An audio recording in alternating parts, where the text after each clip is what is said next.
Salut, j'espère que tu vas bien. Dans cette vidéo, je vais te montrer comment mettre plusieurs images sur sa section images avec texte. Il y a peu de personnes qui utilisent cette fonctionnalité-là, alors que ça permet d'avoir un rendu vachement sympa. Donc on va voir ça tout de suite sur une des boutiques démo du Storytem, ma petite ruche, et on va mettre une image avec texte directement pour te montrer de quoi je parle.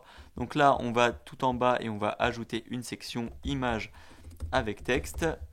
Voilà, comme ça, on va pas forcément la personnaliser, on va pas beaucoup la personnaliser. Je vais juste ajouter des espacements pour que ce soit un petit peu, que ça rende un petit peu mieux.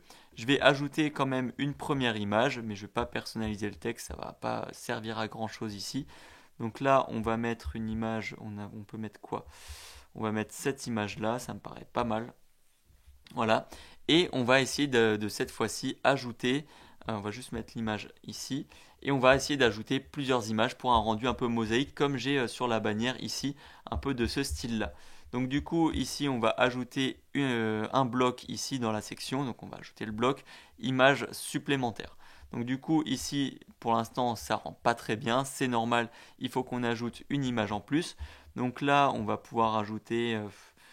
on va essayer avec ça. Bon, c'est pas des images qui sont forcément les plus parfaites, mais ça permet justement d'avoir un style un peu différent. Et on va ajouter encore une autre image supplémentaire, parce que là, encore une fois, ça rend pas très bien parce que les tailles d'images ne sont pas optimisées. Donc on va encore en ajouter une, donc dans image supplémentaire, encore une fois, et on va sélectionner cette fois-ci. On va sélectionner ça, voir ce que ça donne. Voilà, on a quelque chose qui est assez propre en vrai. J'aime bien le rendu, il faudrait juste optimiser un petit peu quelle image met en haut, quelle image met en bas pour que ça s'affiche du mieux possible. Là, par exemple, je mettrais plutôt la première image ici. Donc là, si je sélectionne et que je change, je mets la première en tout début et après en image de fond, je change et je mets celle qu'il y avait avant. Sélectionner dans la bibliothèque et que je mets celle-là, je pense que ça va être déjà mieux parce qu'on va voir le haut de la cuillère ici. Ça change déjà un petit peu l'aperçu parce que les tailles d'images ne sont pas forcément les mêmes. Je conseille d'avoir 4 images carrées pour un rendu le plus optimal possible.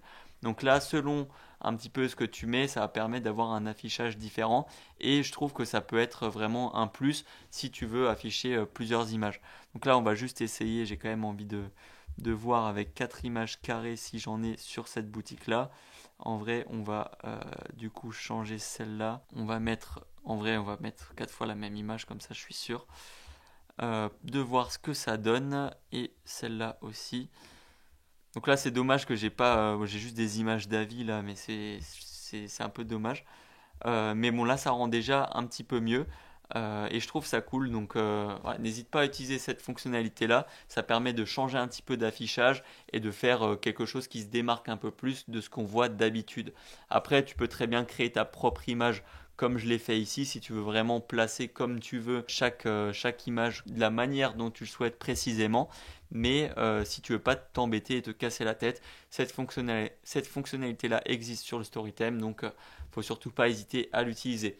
Dans tous les cas, si tu as des questions, tu peux les poser dans les commentaires ou bien à contact@story-theme.com. Sur ce, n'hésite pas à mettre un like et à t'abonner. Et jusqu'à la prochaine fois, porte-toi bien, travaille bien et crois en tes rêves.